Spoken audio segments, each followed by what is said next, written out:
sehat ya. Gimana tadi hari ini ngajarnya? Sangat luar biasa, anak-anaknya sangat antusias. Iya. Alhamdulillah. Alhamdulillah. Hari ini berapa jam? Hari ini kebetulan ngajarnya itu 4 jam. Oke, berarti bisa bernafas ya. Ada sempat bernafas. Nah, jadi kan ini kita ngobrol aja, kan? Ini adalah bagian dari supervisi akademik ya yang akan kita lakukan. Nah, sebelum melakukan supervisi akademik itu tahapannya ada praobservasi ya. Jadi kita santai ngobrol aja. Ini kita akan mendiskusikan tentang persiapan apa saja ya yang akan kita lakukan di kampus. Oke. Nah, ini kira-kira Bu Wirda ingin mengajar pelajaran apa? Untuk besok Bu Ebi? Iya, untuk besok insya Allah saya akan mengajar pelajaran bahasa Indonesia Bu Ebi. Oke. Materinya itu tentang membaca nyari. Oke. Bagus sekali. Kenapa Bu Wirda memilih materi membaca nyari? Karena membaca itu salah satu faktor penting yang harus kita kita ajarkan untuk anak kelas 1 pelan-pelan Bu Ebi. Jadi supaya kedepannya dapat membantu mereka belajar di kelas 2, 3 dan selanjutnya. Bagaimana situasi kelas Bu Wirda selama beberapa bulan belajar ini di kelas 1? Kalau mengenai membaca itu sangat bervariasi Bu Ebi. Ada sebagian anak yang sudah memang bisa membaca, tapi juga ada anak yang baru bisa mengeja, dan ada anak yang memang pada tahapan mengenal huruf. Jadi ada 3 kelompok anak di dalam kelas. Oke. Nah, bagaimana cara Bu Wirda bisa menghargai masing-masing kemampuan yang mereka miliki? Yang pertama dengan memberikan tingkatan materi sesuai dengan kemampuan mereka, itu sudah pasti. Kemudian menyediakan media ajar sesuai dengan kemampuan mereka juga. Oke. Nah, ini kan Bu Wirda bilang besok itu ingin mengajarkan materi tentang membaca nyari. Oke. Nah, persiapan apa aja yang sudah Bu Wirda lakukan? Baik Bu Ebi, kalau mengenai persiapan tentu saja sebagai seorang guru yang harus saya siapkan yang pertama perangkat ajar, kemudian media ajar, dan juga saya juga menyediakan beberapa makanan ringan sebagai bentuk apresiasi untuk anak-anak ketika setelah belajar. Nah, menarik ini ya, namanya masih anak kelas 1. Iya, betul ya. Nah, kira-kira media ajarnya itu apa aja yang udah Bu Wirda persiapkan? Kalau untuk level anak-anak yang sudah lancar membaca, itu saya sediakan berbagai macam buku yang bergambar. Jadi menarik minat mereka untuk membaca sehingga pembacaan mereka juga semakin lancar seperti itu. Kalau untuk tingkatan anak-anak yang baru mulai bisa membaca, dalam istilahnya anak-anak ini masih mengeja, itu saya sediakan kartu-kartu kata seperti itu. Kemudian kalau untuk anak yang tingkatannya masih huruf, itu saya sediakan mainan yang berbentuk huruf. Jadi sambil bermain mereka juga mengenal bentuk huruf seperti itu Bu Ebi. Iya. Menarik sekali nih Bu Wirda. Lalu kira-kira menurut Bu Wirda apa yang akan Bu Wirda lakukan besok? Kira-kira apakah akan tercapai secara menyeluruh? Saya tidak bisa menjamin 100% tercapai, tapi harapan saya minimal 90%-nya tercapai. Dikarenakan kita tidak tahu besok kondisi dan mood anak-anak seperti apa. Nah, walaupun Bu Wirda bilang kita tidak bisa memastikan 100% tercapai seperti itu. Nah, persiapan tahapan apa yang Bu Wirda punya sebagai jurus pamungkas agar itu tercapai? Itu tadi Bu Ebi, apresiasi berupa makanan, permen dan sebagainya untuk meningkatkan mood anak-anak. Jadi seandainya ketika sedang belajar nanti ada anak yang moodnya kurang, bisa kita motivasi dengan berbagai hadiah kecil seperti itu. Oke. Kemudian yang saya pengen tahu nih gini, itu kan tadi kan kemampuan anak-anak di kelas Bu Wirda itu macam-macam ya, bervariasi seperti itu. Dengan variasi-variasi seperti itu, apakah ada sesuatu yang mengganjal pada saat proses pembelajaran? tidak terlalu mengganjal, masih bisa saya atasi karena begitu pembelajaran dimulai, anak-anak saya dudukkan per kelompok Bu Emi, saya bagi ke dalam 3 kelompok, kelompok A, B, dan C. Anak-anak sudah paham selama ini kalau kelompok A berarti tingkatan mereka akan saya berikan sedikit lebih tinggi, kemudian B lebih rendah, dan C itu memang saya dampingi dan saya bimbing sebenar-benarnya saya bimbing. Kemudian juga kan di kelas saya punya guru pendamping. Jadi guru pendamping itu memang akan fokus mendampingi anak-anak yang berada pada tingkatan kemampuan membaca yang baru mengenal huruf.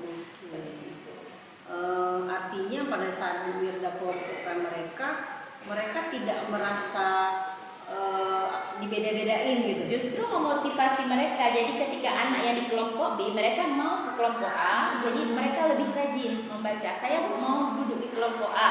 Berarti kalau mau duduk di kelompok A ada tahapan yang harus anak itu lakukan seperti itu. Jadi mereka akan berusaha untuk mencapai impian mereka biar bisa berada di kelompok A. Tapi tujuannya tidak mengelompokkan anak secara apa gitu kan.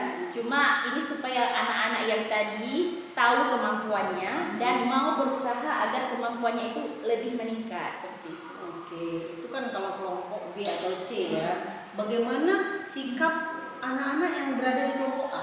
Nah, alhamdulillahnya anak yang di kelompok A ini selalu memberikan support untuk kawan-kawannya yang di B dan C. Karena di sini kan mereka punya kawan dekat, misalnya kadang kawan dekatnya itu ada di kelompok B. Jadi mereka memberikan motivasi, ayo dong belajar lagi biar bisa bareng duduknya gitu. Jadi anak yang di kelompok B pun semangat biar bisa bergabung dengan teman-temannya tadi. Oke.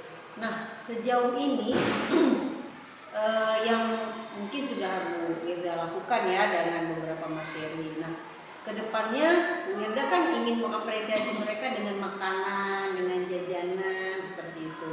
Kira-kira menurut Bu Wirda akan berhasil nggak tuh? Sangat berhasil Bu Emi. Sebenarnya tidak mesti jajanan dan makanan juga. Kadang-kadang saya menyediakan bentuk-bentuk bintang seperti itu atau bunga.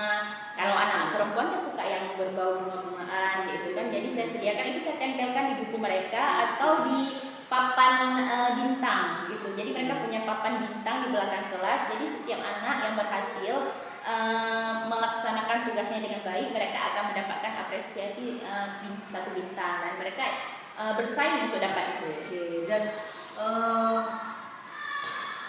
apakah menurut Bu Wirda itu pas istilahnya gini, kemungkinan keberhasilan dengan apresiasi itu berapa persen? 50-50 memang Bu Emi. Kadang ada anak juga yang sudah kita motivasi tapi moodnya memang sedang tidak bagus. Misalnya dari rumah memang udah nggak bagus, jadi ada juga anak-anak yang tidak akan menganggap bintang itu sebagai apresiasi. Tapi itu kembali lagi kita bujuk lagi, kita kasih pengertian lagi sampai dia mau dan ikut serta belajar. Oke, berarti Bu Wirda kalau misalnya ada anak-anak yang nggak mood seperti itu ya, sedang tidak termotivasi hidupnya, maka Bu Wirda memberikan pendampingan. Pendampingan khusus kan biasanya saya panggil secara pribadi, saya ajak ngobrol dulu. Saya ajak ngobrol, saya tanyakan ada permasalahan apa di rumah atau mungkin kenapa hari ini kok kurang senang belajarnya. Jadi anak-anak akan menceritakan penyebabnya dan saya akan kasih sedikit cerita, ilustrasi gitu ke anak-anak seperti mendongeng. Jadi ketika selesai saya cerita mendongeng itu, nanti mereka moodnya balik lagi gitu. Oke, mantap sekali ya.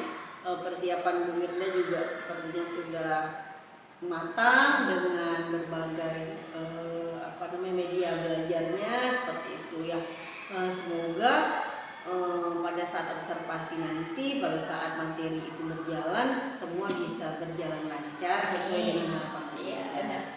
Nah, saya bukan sebagai guru di sini, saya hanya sebagai teman untuk melihat, mendiskusikan mana ya yang menjadi kelebihan, mana ya yang menjadi kekurangan, sehingga kita bisa mencari solusi sama-sama seperti itu.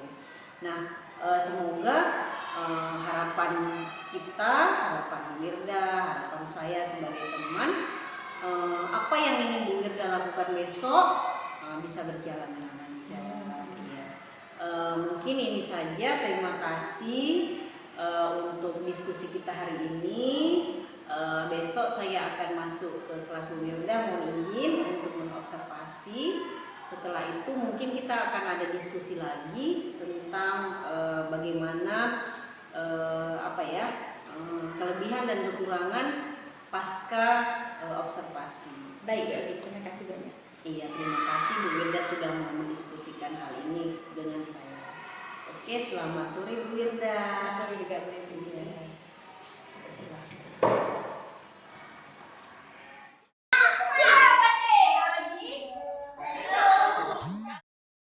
Assalamualaikum warahmatullahi wabarakatuh. Waalaikumsalam warahmatullahi Ya, terima kasih Ibu Asma sebagai PT sudah hadir menyempatkan diri untuk mendampingi kami pada proses pasca observasi coaching.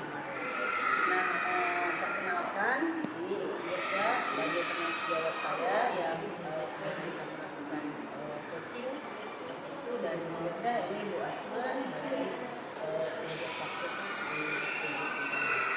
Oke, mungkin di sini kita akan diskusi ngobrol santai aja tentang proses observasi yang kemarin sudah Bu Mirda lakukan dan sudah saya observasi di kelas. Silakan Ibu Asma. Baik, terima kasih Bu Eka. Terima kasih Bu Eda. Perkenalkan sekali lagi saya Ibu Asmawati, saya adalah PP yang mendampingi ini untuk sebagai PP. Nah, alhamdulillah pada akhirnya kita bisa bertemu kembali. Tentunya pengalaman yang didapatkan oleh Ibu Eka akan memberikan kepada kita.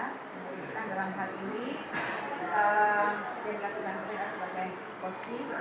Nah, saya ingin tahu atau ingin berbagi di sini kira-kira pelaksanaan coaching kemarin yang dilakukan oleh Eka, ada nggak hal-hal yang memang menurut Ibu itu sangat bermanfaat, atau ada nggak satu kendala ataupun apa istilahnya ya, ingin dirubah apa yang telah dilakukan? Terima kasih Bu sebelumnya kesempatannya. Alhamdulillah kemarin itu di kelas saya kebetulan kami melakukan pembelajaran Calis, jadi kami bagi beberapa kelompok sesuai kondisi siswa. Setelah kegiatan kemarin bersama Bu Edi, saya mendapatkan banyak sekali masukan juga dari Bu Edi terhadap kondisi kelas, terutama pengelolaan kelas. Alhamdulillah semua berjalan lancar, dan dari kegiatan ini saya banyak mendapatkan ilmu baru juga dari Bu Edi. Jadi kalau ada kekurangan, Bu Edi akan memberikan saran, begitupun kalau ada kelebihan kita saling mengisi. Kira-kira ada nggak perbaikan di depan? Ataupun mau nggak saya mau ke depan ya ada coaching lagi? Ya, sebenarnya ini program yang sangat bagus gitu ya. Jadi selain kita menambah pengetahuan, juga bisa menambah ide-ide baru, metode-metode baru dalam mengajar. Jadi bisa saling sharing kalau ada apa tuh yang Bu Edi selama ini sudah diterapkan di kelas, belum saya mulai terapkan, bisa saling sharing,